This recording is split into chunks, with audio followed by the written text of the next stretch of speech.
please jangan jadi orang Kristen yang gampangan. Juga jangan jadi orang Kristen yang cari susah sendiri. Of course kita nggak bodoh, kita nggak mau masuk dalam kesengsaraan yang diakibatkan oleh kebodohan diri sendiri atau self-inflicted suffering. Ngapain sih orang cari masalah yang cari kita kok.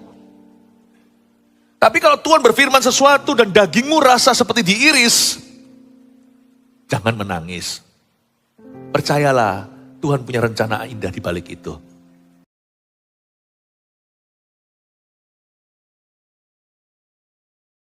Betul sekali lagu ini mewakili hati kami sesungguhnya. Apa yang kami nikmati sejujurnya semua karena kemurahan Tuhan. Gak lebih gak kurang. Tidak ada sesuatu yang kami bisa lakukan untuk mengurangi itu atau menambahinya. Betul-betul hidup kami itu karena anugerah. Thank you loh Tuhan.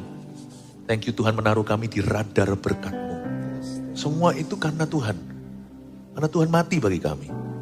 Bukan karena kami worthy. Dan karena kami layak menerimanya. Thank you so much Tuhan Yesus. Terima kasih sedalam-dalamnya. You've been good. You've been so good. Kesaksian hati kami bukan kepada manusia, tapi kepada sorga. Bapa, Kau sudah begitu baiknya. Kau terlalu baik bagi kami. Thank you, janganlah Kau cabut hadirat-Mu dari kami. Jangan pernah ambil Roh Kudus-Mu. Jikalau ada di antara kami hatinya salah, Tuhan Yesus bawa kami kembali ke map atau ke petanya Tuhan dalam kebenaran. Kuserahkan jemaat yang Kau percayakan kepada kami, kepada hamba-Mu juga. Di dalam tangan dan di bawah kaki-Mu. Tuhan Yesus, bimbing. Khususnya menyongsong tahun depan 2023 dalam profesi mereka. Bimbing dalam kebenaran. Tuntun senantiasa ke rumput hijau air tenang. Di jalan yang benar oleh karena nama-Mu. Hamba berdoa tak satu pun daripada tentara Kristus di tempat ini atau domba-domba Kristus yang gugur. Kami akan melewati up and down, naik turun, melewati berkat dan bahaya tahun depan. Tapi hamba-Mu percaya, tak satu pun yang Kau percayakan kepada kami akan terhilang. Malahan jumlah kami akan ditambahkan. Terima kasih Tuhan. Sampaikan sabda-Mu, hamba-Mu lari di balik salib Kristus, bersembunyi di situ. Pakai aku tanpa aku menyadari Engkau sedang memakai hamba. Terima kasih Tuhan, dalam nama Yesus. Amin. Praise the Lord. Berikan tepuk tangan untuk Tuhan. Bless you, bless you. Silakan duduk. Nah, puji Tuhan, hari ini kita belajar firman. Saya touch satu topik yang penting sekali karena tahun depan itu menjadi realita kehidupan. Orang benar hidup karena percaya, bukan karena melihat terlebih dahulu. Itulah sebabnya saya tergerak, terbeban untuk mengembalakan jemaat, bicara soal iman dan keuangan. Tuhan itu tidak pernah paksakan berkat. Tapi kita harus tahu diri dan tahu menempatkan diri. Kalau kita berada di posisi menerima, mudah sekali berkat itu diberikan. Jangan alergi dengan kata berkat. Karena Tuhan kita bukan Allah yang mengutuki. Kecuali kalau ada dosa penyembahan berhala dan sebagainya, kutuk itu berlaku. Tetapi sebenarnya kalau kita hidup dalam roh dan kebenaran, kutuk tidak akan bisa menjamah kita. Panjang lebar saya cerita bahwa berkat itu tidak bisa diukur sama materi saja. Karena itu saya mau bicara sesuatu yang lengkap. Satu khotbah saya bagi 5 sesi. Karena itu mari kita dengarkan yang sesi sekarang ini. Saya percaya Tuhan akan berbicara kepada kita. 1 Raja-Raja pasal yang ke-17 ayat 1 sampai 16. Saya akan baca ayat 1 sampai ayat yang ke-6 dulu. Elia di tepi sungai Kerit, lalu berkatalah Elia orang Tisbe dari Tisbe Gilead kepada Ahab. Elia itu nabi, Ahab itu raja Israel yang jahat. Demi Tuhan yang hidup, Allah Israel yang kulayani, sesungguhnya tidak akan ada embun atau hujan pada tahun-tahun ini kecuali kalau kukatakan. Jadi mereka mengalami sebuah resesi. Resesi mereka itu juga sampai ke ekonomi. Paceklik berkepanjangan. Kemudian datanglah firman Tuhan kepadanya, inilah cikal bakal mujizat. Jangan suruh firman Tuhan menyesuaikan dengan kondisimu, atau kondisi hatimu, atau perasaanmu. Kalau kita mau berada di bawah, di dalam zonanya yang tepat untuk menerima, kalau kita mau menangkap momentum Allah yang sedang bergerak, kita harus menempatkan diri di mana Tuhan mengendaki.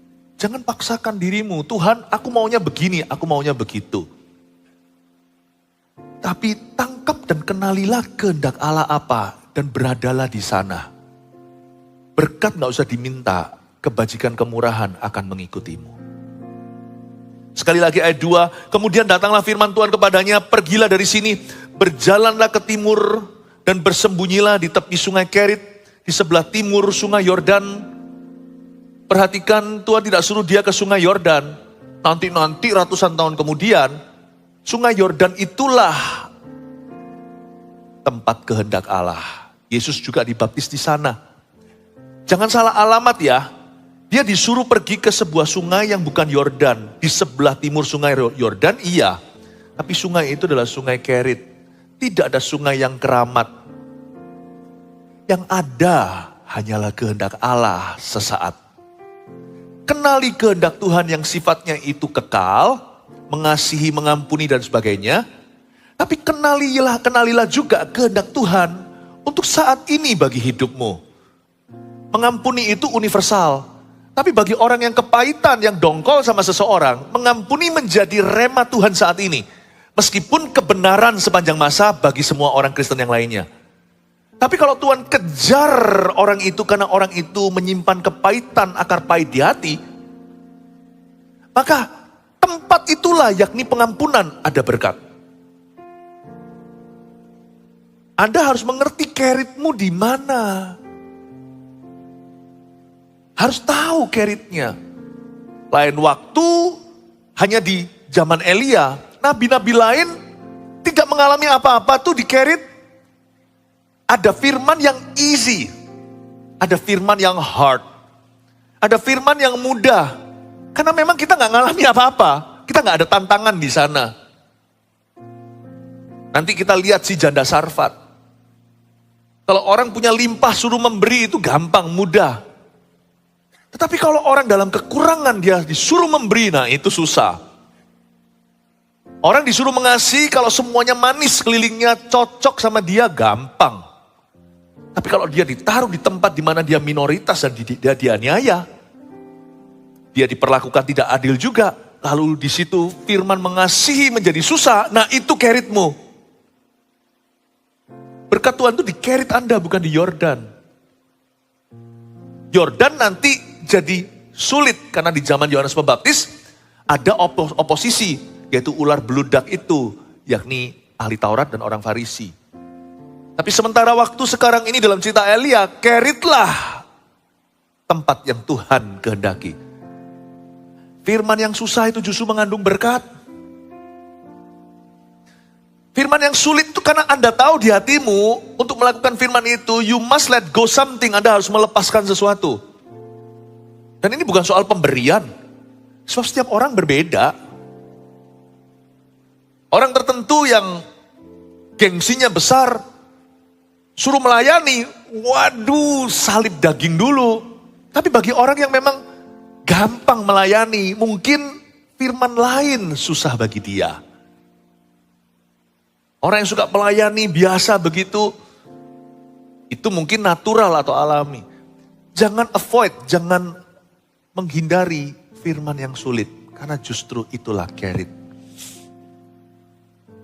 Amin. Please jangan jadi orang Kristen yang gampangan. Juga jangan jadi orang Kristen yang cari susah sendiri. Of course kita nggak bodoh, kita nggak mau masuk dalam kesengsaraan yang diakibatkan oleh kebodohan diri sendiri atau self-inflicted suffering.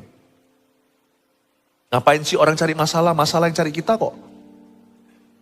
Tapi kalau Tuhan berfirman sesuatu dan dagingmu rasa seperti diiris, jangan menangis. Percayalah, Tuhan punya rencana indah di balik itu. Dia disuruh pergi ke Kerit, di sebelah timur sungai Yordan. Dia berkata, Kerit itu apa? Itu sungai tidak bermakna. Siapa tahu Kerit itu sendiri airnya gak bersih ya kan? Saya gak tahu Kerit itu mungkin anak sungai ya. Mendingan ke sungainya beneran, air lebih dijamin. Ini kan musim paceklik berkepanjangan 3 tahun tidak hujan. Setahu saya sungai Yordan itu turun menerima airnya dari Gunung Hermon. Itu kalau winter nanti airnya itu dingin, Paling bawah itu Laut Mati. Laut Mati itu mineral tinggi. Di situ itu ada elemen healingnya atau kesembuhan. Kaki saya pernah masuk di Laut Mati. Waktu itu ada cracknya, ada lukanya. Langsung kering sungguhan. Bukan karena sesuatu supranatural terjadi, tapi memang karena tinggi kadar mineralnya. Seperti kena air garam gitu, mati semua kumannya. Karena kaki saya itu menginjakkan waktu saya membaptis orang di Sungai Yordan itu lagi panas lantainya, bukan lantai apa namanya itu tanahnya, itu kaki saya pecah kulitnya. Nah itu di situ sembuh. Nah Sungai Yordan itu lebih menjamin, suruh ke Kerit, itu kan anak sungai, itu sudah banyak bangkai. Mungkin juga udah banyak orang cuci baju di situ, bahkan kalau perlu banyak orang-orang yang terpaksa buang air besar di sana, siapa ngerti. Aduh Tuhan, kenapa kau pimpin aku ke sungai yang tidak berarti? Jangan pernah berkata tuntunan Tuhan tidak berarti. Telusuri dulu, sebab di balik keritmu itu ada berkat nanti. Tuhan punya berkat itu sebagian kelihatan, sebagian lagi itu terselubung. Sebagian kelihatan, tinggal percaya, tinggal terima. Tapi sebagian lagi butuh ketaatan atau langkah berikutnya. Dan untuk taat itu, kadang-kadang kita diperhadapkan dengan logika kita sendiri. Misalnya mengampuni, kok enak dia gak berubah, aku ampuni terus kan aku diinjak. Gak bisa dong pastor, ada pembelaan diri. Kalau begini dulu terus kan jadi orang yang tidak dihargai. Dan itu juga gak mendidik orang itu. Kalau Tuhan lagi mendidikmu, jangan tuding orang lain kenapa dia tidak dididik. Kalau Tuhan sedang mendidikmu, konsentrasi pada dirimu. Firman itu susah ketika Tuhan suruh kita diam saja dan taat. Lalu di ayat itu engkau dapat minum dari sungai itu ayat 4. Dan burung-burung gagak telah kuperintahkan untuk memberi makan engkau di sana. Garis bawahi kata di sana. Sebab di sana ini bukanlah alamat dunia. Di sananya dirimu, Bapak Ibu, dengan di sananya diriku beda loh hari ini. Sama-sama berjemaat, duduk sebelahan kiri kanan. Yang satu hari ini Tuhan menghendaki Anda begini, yang satu lagi Tuhan menghendaki Anda begitu. Karena setiap orang itu ari-arinya beda. Apa yang Anda alami beda dengan orang sebelahmu. Hari ini mengampuni mudah bagimu, tapi mungkin bagi orang sebelah Anda itu bukan mengampuni yang jadi masalah. Anda kurang tegas, kurang berani konfrontasi. Gampang orangnya itu lembek, ngampuni, gak berani tegasan. Berkata, no, you cannot do this to me. Tapi ada orang yang malah ekstrim satunya. Terlalu tegas sampai kepahitan. Benci aku, awas, aku lawan, awas, aku balas. Yang gitu Tuhan bilang, mengampuni itulah keritmu. Di sana aku mau kamu berbuah. Tapi orang yang ya udah. Tuhan berkata sama dia tegas. Berani berkata kamu salah. Berani berkata sama boyfriendnya, gak boleh begini hubungan kita. Ini melanggar firman Allah. Aneh ya, duduk sebelahan, yang satu disuruh tegas karena terlalu pelin-pelan. Yang satu tegas hingga bablas. Sampai kepahitan mau membalas. Tuhan suruh rem kamu. Di sanamu beda sama di sananya dia. Di sanamu dalam hal ini adalah belajar untuk ngalah. Yang satunya lagi nggak boleh ngalah. Bukan Tuhannya pelin-pelan. Tuhan tahu masing-masing anak kebutuhannya beda. Finding God's will, menemukan kehendak Allah, menaruhmu pada radar. Sehingga kita menangkap momentum ilahi dan masuk di dalam zona untuk menerima sesuatu dari Allah. Kalau kita tidak menerima mujizat, kita akan menerima kekuatan baru untuk melakukan kehendak Allah itu. Di manakah keritmu, Bapak Ibu? Di sana, ayat 5. Lalu ia pergi dan ia melakukan seperti firman Tuhan. Ini dia, ini kuncinya. Ia pergi, maksudnya Elia, lalu dia melakukan seperti firman Tuhan. Firman Tuhan itu percuma kalau hanya didengar. Karena kuasanya itu baru diaktifasi ketika Anda mulai melangkah. Firman itu tidak ada kuasanya saat Anda mendengarkan saja. Tapi waktu Anda mendengarkan, firman itu jadi iman. Nah iman itu belum activate. Sampai Anda tekan passwordnya OBEY. OB. Lalu ia pergi dan melakukan seperti firman Tuhan. Ia pergi dan diam di tepi sungai Kerit itu di sebelah timur sungai Yordan. Pada waktu pagi dan petang, burung-burung gagak membawa roti dan daging kepadanya. Dan ia minum dari sungai itu. Mujizat terjadi di ayat 6. Burung gagak lo bawa roti. Dan burung gagak membawa daging kepadanya. Saya nggak tahu burung gagak itu dapat daging dari mana. Bawa daging itu apa? Saya percaya daging itu sudah dipotong sama Tuhan per 150 graman. Udah dipotongin. Nggak mungkin kan dia bawa daging itu burung gagak langsung bawa lembunya. Tuhan itu ajaib. Ada berkat yang tidak perlu Anda persiapkan. Burung pipit di udara dia pelihara. Bunga di padang dia hiasi. Anda tidak perlu merajutnya, menenunnya. Anda tidak perlu mengumpulkan berkat itu. Allah berikan cuma-cuma ada berkat yang Tuhan sudah potong-potongi. Dan Tuhan sudah rantangkan. Tinggal Anda terima gitu. Jangan sok, kita gak boleh sombong. Semua itu harus dengan usahaku. Belajar juga menghayati arti ini. Kemurahanmu lebih dari hidup. Learn to respect God's grace. Kemurahanmu lebih dari hidup. Ini aja loh yang bisa kita lakukan sebagai respon hati. Maka lidahku memuji Engkau. Kemurahanmu lebih dari hidup. Ini aja bagian kita. Maka lidahku, don't forget to say thank you. Kemurahanmu lebih dari hidup. Kata kemurahan ini artinya grace, kasih karunia. Thy loving kindness is better than life. It's what my life cannot bring forth. Thy loving kindness is better than life. My lips shall praise thee. Thus will I bless thee. Thy loving kindness is better than life. Ada berkat itu yang tidak perlu kau usahakan. Belajar untuk berkata thank you. Jangan kita itu punya hubungan sama Tuhan itu legalistik.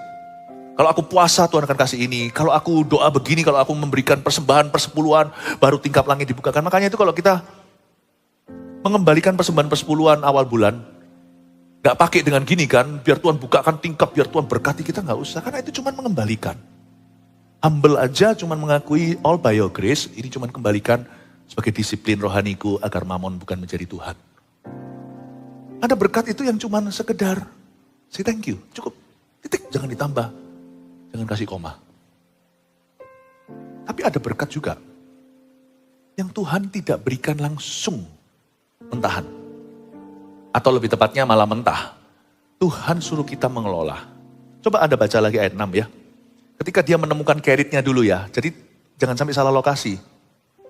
Jangan salah lokasi. Setelah lokasimu benar, sudah berada di zona untuk menerima, masuk ke momentum ilahi, berada di poros kehendak Allah, dan berkat Tuhan terbagi jadi dua.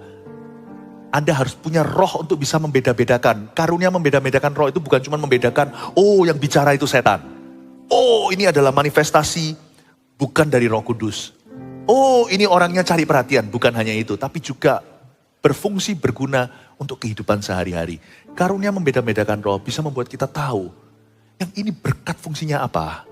Dan bagaimana kita harus menerimanya. Pada waktu pagi dan petang, burung-burung gagak membawa roti dan daging kepadanya. Tuhan kasih begitu aja. Saya nggak tahu rotinya itu sudah dilapisi selai atau tidak. Atau roti itu gimana? Roti kan nggak mungkin gandum tanaman. Tapi sudah jadi tuh roti. Saya nggak tahu mujizat itu dari mana, no teori. Saya sempat loh dulu taruh rasa curiga. Siapa tahu roti itu dicuri dari istana. Burung gagak itu kan suka mencuri. Tapi kalau Tuhan yang perintahkan, sumbernya benar. Karena Tuhan itu yang memberikan perintah. Dalam 10 perintahnya, jangan mencuri. Gak mungkin Tuhan itu double standar. Lalu Tuhan panggil gagak, gak sini, curilah. Gak mungkin, dia yang melarang kita mencuri. Gak mungkin suruh gagak mencuri. Jadi kecurigaan saya langsung drop out. Saya rasa roti itu ciptaan mujizat. Dari yang tidak ada menjadi ada. Gak mungkin Tuhan itu suruh Gagak mencuri. Saya paling benci sama Gagak. Dulu waktu saya sekolah, sampah saya diobrak-abrik sama dia. Gagak sama rakun waktu saya itu sekolah di Kanada. Waduh, itu kalau orang... Waduh, sebentar lagi saya harus bersih-bersih itu. Bau lagi itu sampah dibuka sama dia. Tuhan pakai hewan yang menjengkelkan untuk menunjukkan. Kalau Tuhan berniat memberkatimu, orang yang menjengkelkanmu pun akan datang mengakui dan memberkatimu. Musuh orang itu pun akan didamaikan dengan dia. Kalau Tuhan pakai burung merpati itu burung tren-trenan. Orang bisa bilang itu bukan Tuhan. Dia pakai surat segalanya dari dulu kan jadi tukang pos. Orang bisa berkata, itu latihan. Kalau anjing disuruh baring. Kadang-kadang kalau saya lihat di TikTok, anjing bisa melakukan ini itu seolah-olah dia itu responsif. Saya juga ada rasa curiga, apakah itu memang sudah dilatih, tapi dibuat skenario seolah-olah anjing itu lucu begitu, saya nggak tahu ya. Saya ini orangnya sebenarnya skeptis. Tapi kalau kucing, dia bisa melakukan perintahmu, nah itu baru sesuatu. Karena kucing nggak bisa Anda latih, paling tidak seperti anjing. Tuhan kirim Gagak. Karena Tuhan mau nunjukkan kalau Tuhan sayang sama Anda, musuh pun jadi hamba, musuhmu jadi hambamu. Tuhan bilang ini gak boleh ada kesempatan orang memfitnah Tuhan berkata ini kebetulan. Mana bisa Gagak bawa roti, dimakan sendiri.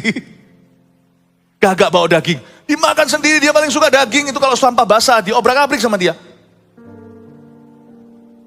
Tuhan kirim Gagak, ada berkat itu yang mustahil. Tuhan kirimkan gitu aja, please rendah hati, gak usah usahakan. Gak usah berkata nanti kalau begini begitu, kalau Anda punya perlu, minta aja sama Bapakmu. Bapak itu dengan senang hati memberikan tanpa mengungkit-ungkit. Meskipun Anda banyak dosanya, mungkin kita banyak dosanya maksudnya. Meskipun kita rasa kita gak layak, ya sudahlah. Pokoknya kita datang dengan humility, dengan rendah hati, dan ngaku aja apa adanya sama Tuhan. Jangan takut, buka mulut dan berkata, Lord I need this. Ngomong aja. Sebab kekristenan itu bukan agama yang berisi sekedar peraturan. Kekristenan itu hubungan, jadi ada akses ke Tuhan. Orang berdosa pun dikasih akses loh sama Tuhan. Ini cerita Ahab kan. Ahab itu raja jahat, dia puasa. Memang dalam hal ini dia puasa karena perkabungan menunjukkan pertobatan. Bukan karena puasanya dia dijawab oleh Tuhan. Tapi pada waktu dia datang menghadapi Tuhan, Tuhan kasih sama dia. Tuhan kasih apa yang dia mau. Bapak itu baik, murah hati. Bapak itu bukan hanya cengli, Bapak itu sangat cincai orangnya. Bapak kita itu murah hati. Jadi jangan pernah mikir dia itu penuh syarat. Enggak loh. Tapi saya ngomong gini bukan berarti kita boleh beralasan berdosa. Hampiri dia dengan roh bertobat. Tuhan tidak akan ungkit. Dia gak menunggu sampai Anda wisuda dulu dalam ketaatan baru dikasih apa yang kau perlukan. Bapak itu suka ngefur orangnya. Makanya namanya kemurahanmu.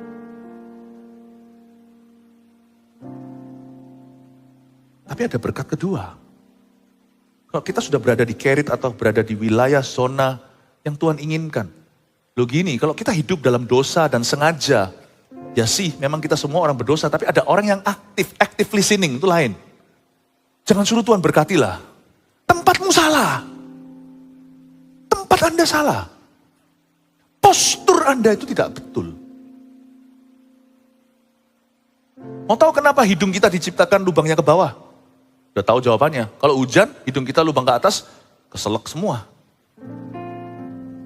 Tuhan tuh gak pernah ciptakan kita tuh salah posisi. Gak pernah salah lokasi lubang hidung itu ke bawah. Kalau enggak, dia akan salah fungsi. Anda dan saya mau menerima berkatnya, bahkan mujizatnya, posisimu harus betul. Orang sombong ditentang Tuhan. Jadi jangan menyombongkan diri lalu minta berkat Tuhan. Diketawain sama Tuhan. Kalau sampai masih ada berkat hidupmu itu sisa-sisa berkat. Ketika engkau rendah hati dulu diangkat itu. Sekarang kalau Anda menyombongkan diri, siap-siap sekalipun masih ada leftover blessing, sisa-sisa berkat itu, setahun, 2 tahun, 3 tahun ke depan, Anda bisa ekspektasi hukuman. Karena Allah menentang orang yang congkak. Jangan suruh Tuhan memberkati yang dia tidak pesan. Kalau saya pesan nasi goreng di restoran Anda, dikeluarkan mie kuah. Ya saya pasti juga murah hati lah, mungkin lagi rame, saya pasti bayar. Tapi kalau setelah itu saya minta lagi mie goreng, dikasih gado-gado. Lama-lama ini nantang ya. Makanya ada pepatah, jangan mencobai Tuhan kan. Oke, saya minta es teh manis. Dikeluarkan bir. Lalu semua tabnya, semua bilnya dikeluarkan. Saya berkata, aku gak mau bayar. Atau mungkin saya bayar, gitu-gitu saya pasti bayar lah. Saya pasti bayar. Saya kasihan pasti. Tapi saya pasti akan memberitahu sama manajernya, Pak ini tolong diperbaiki loh Pak, ini nanti semua pelanggan Anda hilang.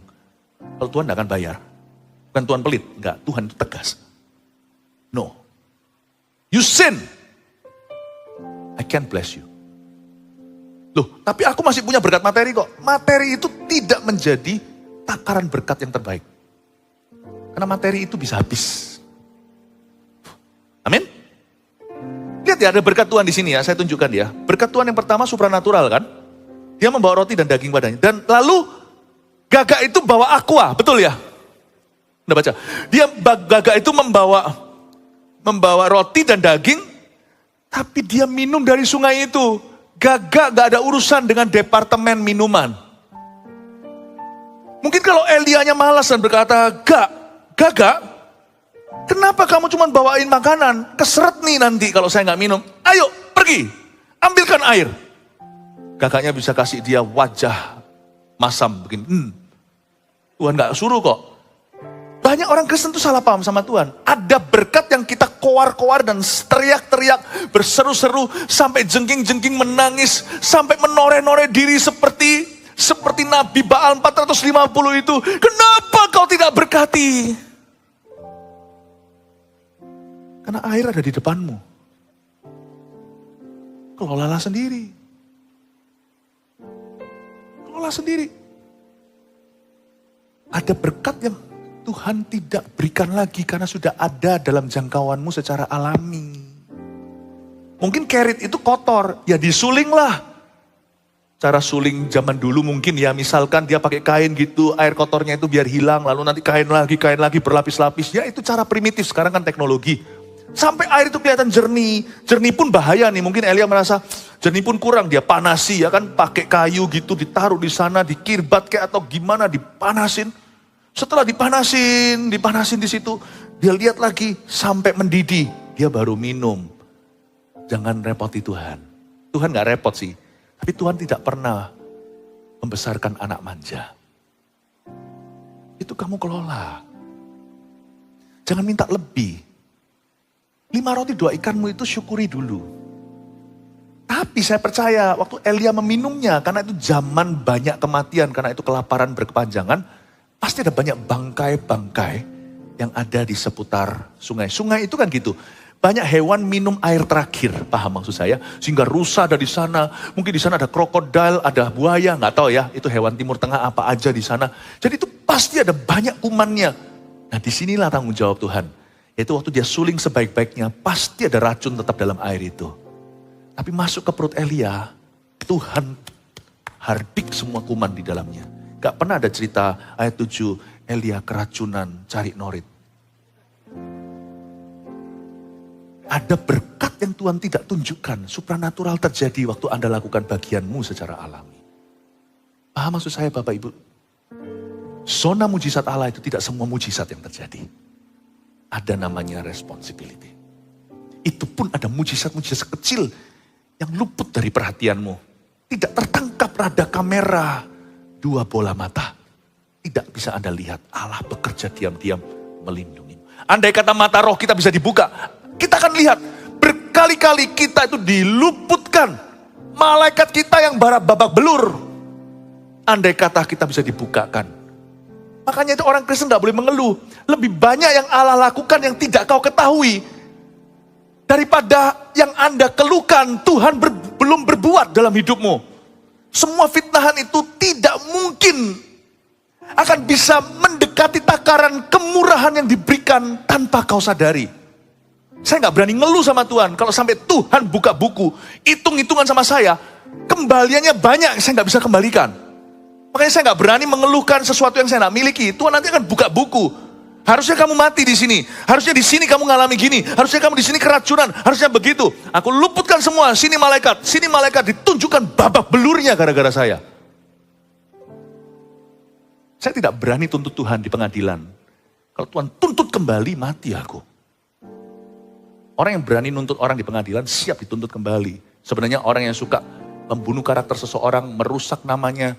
Kalau ada orang berani mengucapkan, melontarkan tuduhan kepadamu, itu ada hukumnya. Kalau dia nggak bisa buktikan, itu bisa dituntut kembali orang itu pencemaran. Betul kan? Sama manusia aja kita tahu kok lawan kita siapa, lihat-lihat. Melawan Tuhan. Gak berani saya. Makanya saya gak berani kepahitan. You know our God is underrated. Allah kita itu terlalu underrated. Problema kita itu terlalu overrated. Problema kita itu lebih gede dari realitanya. Dari aslinya. Kita itu merasa itu lebih besar. Tuhan selalu terasa lebih kecil karena manusia itu kurang bersyukur. Makanya hati-hati Bapak Ibu. Saya baca di sini burung gagak bawa roti dan daging kepadanya dan ia minum dari sungai itu. Indah ya, ada berkat alami.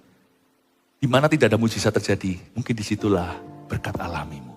Kembangkan dan Anda akan melihat 5 roti 2 ikanmu memberi makan 5.000 orang dengan regularly atau dengan teratur. Haleluya, kasih tepuk tangan untuk Tuhan. Belajar sesuatu, amin. Hari di kebaktian ini saya mau lebih banyak menjamah soal sikap hati atau attitude kita. Supaya kita itu jangan pernah salah posisi di hadapannya. Percuma lah ngomong berkat apa kalau posisi hatinya salah. Ya. Sekarang kita lihat ayat 7. Tetapi sesudah beberapa waktu sungai itu menjadi kering. Ya kan? Sebab hujan tiada turun di negeri itu. Sungai Kerit pun kering. Ingat ya, tidak ada berkat yang kekal. Pokoknya kalau sifatnya material, nggak ada yang kekal. Udah gitu aja. Everything you enjoy, segala sesuatu yang panca indera Anda bisa nikmati, semua itu sementara. Yang kekal itu adalah yang bukan diberikan pada panca indera, tapi pada hati dan roh kita. Sungai Kerit pun akhirnya kering. Maka datanglah firman Tuhan kepada Elia ayat 8. Ini firman kedua, firman ke-1 tadi pergi ke Kerit. Lihat firman kedua disuruh ke Sarfat. Bersiaplah pergi ke Sarfat ayat 9 yang termasuk wilayah Sidon. Dan diamlah di sana, ada kata di sana untuk kedua kalinya. Ternyata kata di sana itu terus berubah. Sesuai dengan tuntunan Allah secara spesifik dalam kehidupan kita. Tadi Tuhan suruh orang itu yaitu Elia disuruh ke Kerit. Sekarang disuruh ke Sarfat. Maka datanglah firman Tuhan. Ini firman kedua. Ingat ya, sebelum firman ke-1 kau lakukan, tak akan ada firman kedua. Tuhan itu tertib. Tertib itu bukan berarti kalau puji-pujian tenang. Kita bisa melompat-lompat berjingkrak-jingkrak seperti lembu lepas Maleakhi pasal 4. Kita juga bisa seperti Daud yang menari-nari hingga memalukan. Tertib itu maksudnya Tuhan itu tahu PR terakhir kita apa yang belum kita lakukan, jangan minta pewahyuan baru. Kita hanya bisa move on kalau langkah sebelumnya kita taat sudah. Firman pertama harus dilakukan dulu. Tapi manusia kan gak mau gitu. Manusia itu good businessman. Kita semua itu good businessman. Sebenarnya kalau ada orang berkata, aku tuh gak punya kemampuan. Enggak. Manusia itu semuanya pinter negosiasi. Coba sama Allah. Kalau bukan karena Allah kita itu berhikmat dan bijaksana. Pasti sudah berkali-kali kita manipulasi. Kalau kita sama Tuhan kan kita maunya begini. Tunjukkan dulu sepenuh perjalananku. Tunjukkan aku semua gambar besarnya. Manusia kan selalu ingin tahu hasil akhirnya. Baru setelah itu kutentukan langkahku. Gini loh Tuhan, ujungnya apa dulu, baru setelah itu langkahku. Tuhan gak bisa begitu. Makanya Tuhan gak bisa dimanipulasi. Rencana dan kuasa Tuhan itu dipenggal-penggal per fase dalam hidup kita. Supaya manusia, kata pengkhotbah, takut akan Allah. Karena manusia itu punya kecenderungan untuk selalu membengkokkan jalan Tuhan. Kita ini semuanya punya bakat alami. Anda dan saya termasuk saya. Kita itu punya bakat untuk kita itu tidak nurut sama Tuhan. Ya. Jadi karena itu dipenggal-penggal. Manusia akan kepingin lihat hasil akhirnya. Tapi rencana dan kuasa Tuhan itu selalu diwahyukan dan diberikan secara bertahap. Supaya kita belajar berserah. Supaya kita mencari Tuhan. Karena kalau kita mencari Tuhan itu it's good for you. Sama dengan olahraga itu it's good for your body. Mencari Tuhan itu is good for your eternity. Olahraga itu bagus untuk tubuh kan? Belajar itu apalagi kalau sudah senior gitu ya. Membaca kayak atau apa. Ini otak harus mutar. Harus berputar supaya nanti jangan pikun. Penyakit orang tua apa? Pikun kata orang. Harus berputar. Jadi belajar sesuatu yang baru itu bagus sih. Tapi kalau kekekalan apa yang bagus? Belajar mencari Tuhan. Manusia itu seperti kelinci, tidak bisa lari kalau tidak ada wortel 100 meter di depan. Makanya Tuhan penggal. Bukan karena Tuhan yang butuh pengagungan kita, tapi kalau kita sampai dikasih jalan luasnya penuh, biasanya kita setengah jalan tersesat dan kita lupa sama Tuhan. Makanya ada ayat yang berkata gini, Tuhan jangan biarkan aku kelaparan, nanti aku mencuri, kata Amsal. Ini dari Salomo sih. Tapi jangan biarkan aku kaya raya melebihi kapasitasku untuk jaga hati, supaya jangan sampai aku lupa Tuhan. Jangan sampai aku kepepet, nanti aku curi ayam tetangga, digebuki sekampung, nanti aku mati. Tapi jangan sampai aku kaya raya melebihi, intinya jangan sampai kasih aku semua yang aku mau deh. Karena aku gak tentu bisa handle itu. Bisa saja aku melupakanmu. Makanya Tuhan itu ngerti. Dan orang yang berkata begini, Amsal itu berhikmat. Makanya ini disebut kitab bijaksana. Karena hanya orang yang kenal Tuhan dan kenal dirinya. Kenal kumat-kumatannya di mana. Kenal batasnya yang bisa berdoa demikian. Give me, berikan padaku apa yang pas untukku hari ini. Dan beriku karunia untuk membeda-bedakan roh, untuk tahu yang mana berkat supranatural. Yang supranatural ini tidak perlu aku kasih sesuatu sama Tuhan seperti iming-iming atau seperti Tuhan membutuhkan imbalan, nggak perlu. Tapi ada berkat tertentu yang daripada aku minta Tuhan berikan mentah-mentah, aku minta penyertaannya. Aku minta Tuhan sertai prosesnya. Anda harus bisa mengerti yang mana adalah mana. Supaya 2023 hatimu jangan syarat dan tersesat dalam kekecewaan. Karena banyak kali anak-anak Tuhan itu sering salah paham sama Tuhan.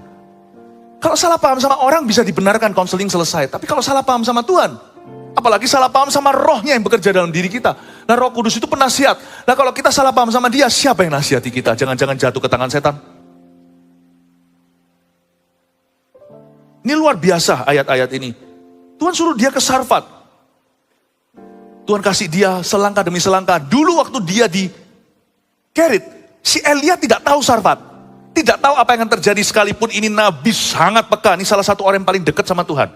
Buktinya, hanya 2 yang disuruh dampingi Yesus waktu Tuhan Yesus diberikan rundown acaranya naik ke Kalvari itu. Musa dan Elia. Tapi dia pun tidak tahu 2 langkah ke depan. Dia dikasih Tuhan bertahap. Jangan terburu-buru tergesa-gesa dalam 2023. Jalani per bulan, oke? Lalu nanti setiap Sabat, setiap kali kita berkumpul seperti ini untuk beribadah, jalani setiap minggu rema-remanya, jalani setiap hari saat teduh. Lihat ya, hidup itu bukan aku tahu apa yang di depanku. Tapi hidup itu adalah aku tahu siapa yang jalan di depan saya. To me, 2023 tidak misteri. Misteriusnya di sini, saya tidak tahu apa yang akan terjadi. Tapi saya tahu siapa yang ada di depan saya. Asal saya jalan sama Yesus, saya aman. Haleluya. Kasih tepuk tangan untuk Tuhan. Ini indah sekali. Lalu dia ke Sarfat. Ketahuilah, aku telah memerintahkan seorang janda untuk memberi engkau makan. Wow. Seorang janda suruh kasih makan. Harusnya kalau menurut saya jadi Elia, langsung saya sudah, bukan diskriminasi, sorry ya. Zaman itu janda itu susah dapat kerja. Saya bilang, Kalau dia berkata, aku suruh orang kaya untuk memberimu makan, lain cerita. Ini seorang janda, zaman ini beda. Zaman dulu janda itu sudah pasti selevel sama pemulung. Aduh. Tuhan, please, kalau Tuhan suruh Anda memperhatikan sesuatu yang Anda sendiri tidak menilai itu sebagai sesuatu, lakukan itu. Tahun depan, kalau Tuhan suruh memperhatikan sesuatu yang di luar seleramu, hal-hal itu bahkan tidak Anda banggakan. Jangan menolak kalau Tuhan tuntun ke Palungan. Bisa lahir juru selamat di sana bagi company-mu, perusahaan. Jangan pernah remehkan orang. Tahun depan Tuhan bisa datang disguising atau berselubung orang sederhana di hidupmu. Ada beberapa kunci yang akan Tuhan taburkan tahun depan. Yang membuatmu kalau lulus ujian, Anda akan masuk dalam zona dan momentumnya. Be very careful. Karena itu, miliki hati yang rendah hati, miliki hati yang dengar-dengaran dengan Allah. Jangan sampai nanti yang mengetuk pintu itu, kamu, aku doa untuk sesuatu yang besar, kamu. Anda tidak akan mengerti, kamu itu yang kau hina, itu kunci kemenanganmu. Saya berbicara dengan nubuatan, saya merasa di ibadah ini saya seperti ada prophetic spirit, bukan hanya pengajaran. Sebuah cerita tentang Daud pada waktu di Siklak. Istri, anak, dan semua 600 pegawai, orang-orang yang tentaranya semua dirampas sama orang Amalek. Anda tahu nggak? Waktu Daud kejar mereka nggak tahu kemana. Kan nggak ada intelnya. Semua mereka lagi perang lalu tiba-tiba pulang udah runyam. Waktu dia pergi mana-mana dia lihat satu orang tergeletak. Diambil sama dia orang itu. Orang Mesir kalau nggak salah. Semua pegawainya berkata, janganlah kita ini lagi cari istri anak kita. Sampai Daud itu mau dirajam. Saking pahitnya hatinya. Daud kok bisa belanin turun kuda, rawat orang itu kasih minum. Semua rakyatnya berkata, ngawur nih raja, gembala kita ini apa hikmatnya? Bukannya kita harus kejar pumpung masih matahari belum terbenam. Siapa tahu orang itu Daud mengutamakan kemanusiaan pada saat dia sendiri tidak diperlakukan seperti manusia. Amalek rampas rumah tangganya. Seolah-olah mereka itu bak hewan. Dia turun minumkan. Ternyata itu adalah pegawai yang dibiarin mati. Properti yang tidak berguna lagi.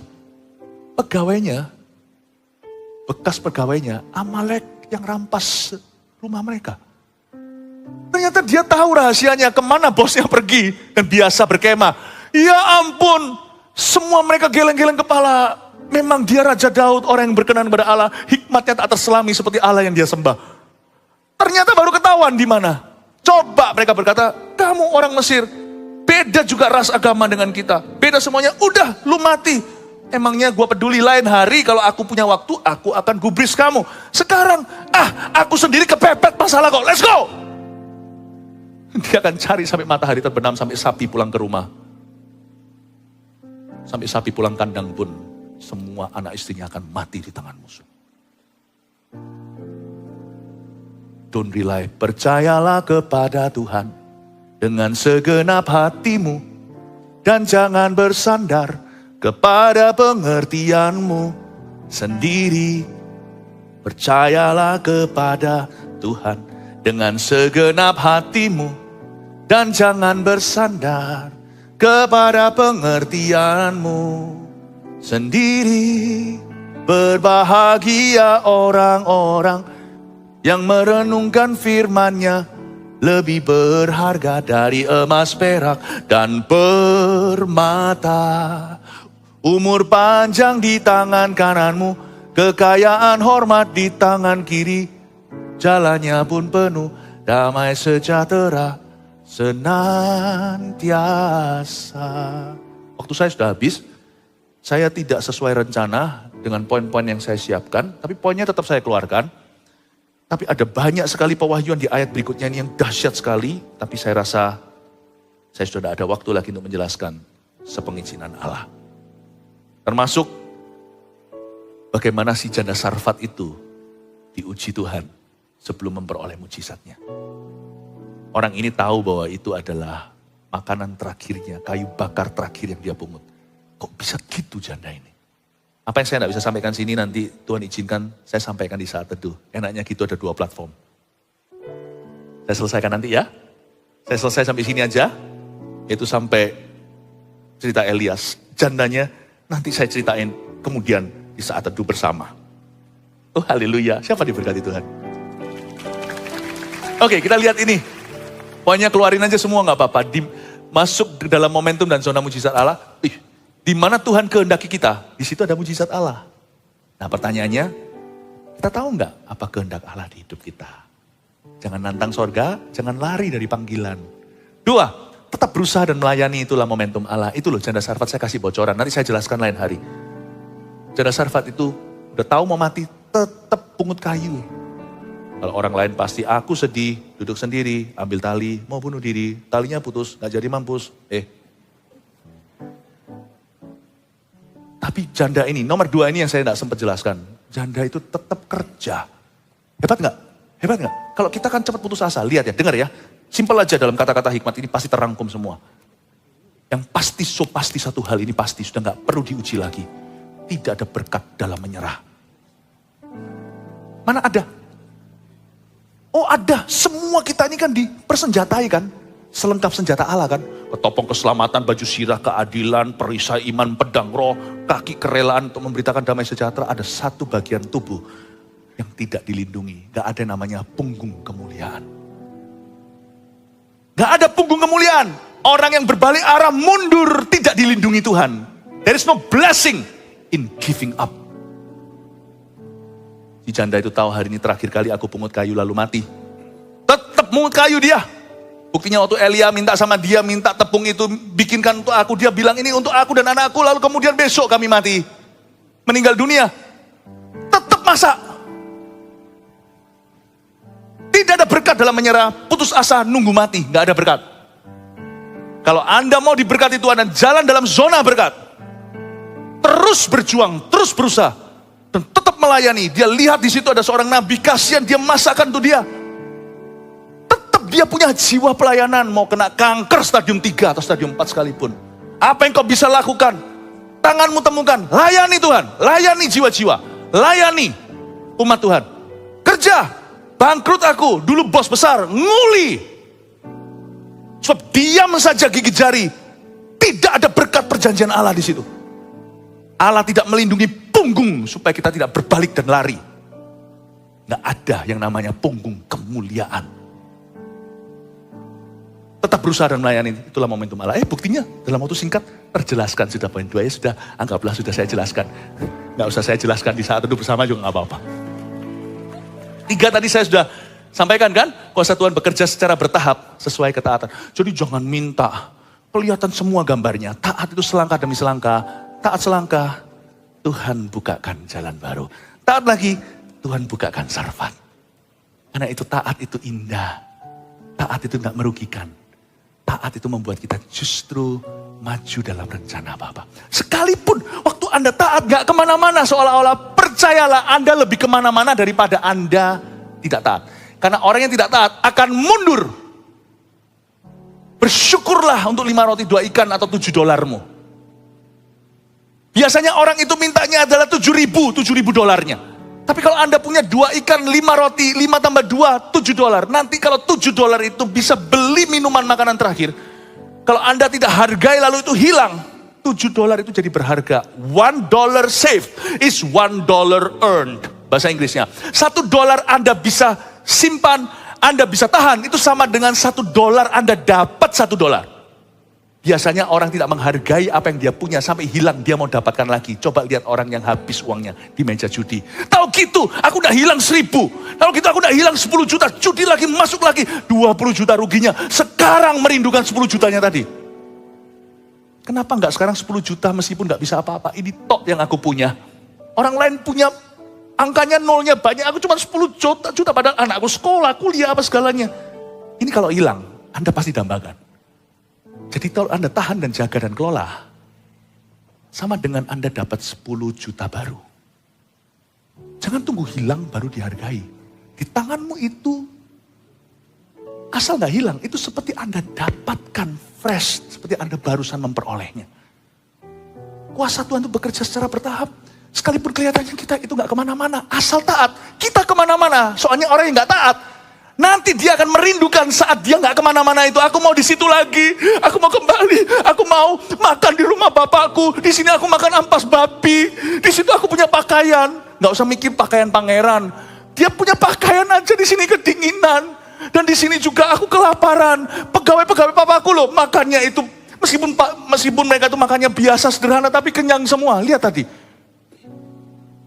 Sang tuan muda dulu nak menghargai apa yang dia punya, dia mau lebih. Aku minta harta papa. Waktu dia kehilangan semuanya, aku happy ya. Dulu di situ tuh aku happy. Belum dapat harta papa, aku sudah happy. Gak taat itu lebih kemana-mana daripada gak taat. Sorry salah ngomong. Taat itu lebih gak kemana. Ya apa sih? Menguji Anda perhatikan gak? Taat itu lebih kemana-mana daripada gak taat. Jauh lebih kemana-mana, sekalipun Anda tidak kemana-mana. Taat itu lebih kemana-mana daripada nggak taat. So stay where you are. Be still and know that I am God in your life. Diamlah dan ketahuilah bahwa aku adalah Tuhan. Bersyukurlah untuk pekerjaan Anda. Kelolalah dengan baik dan percayalah Tuhan akan memberikan pertumbuhan tahun depan. Haleluya, come on.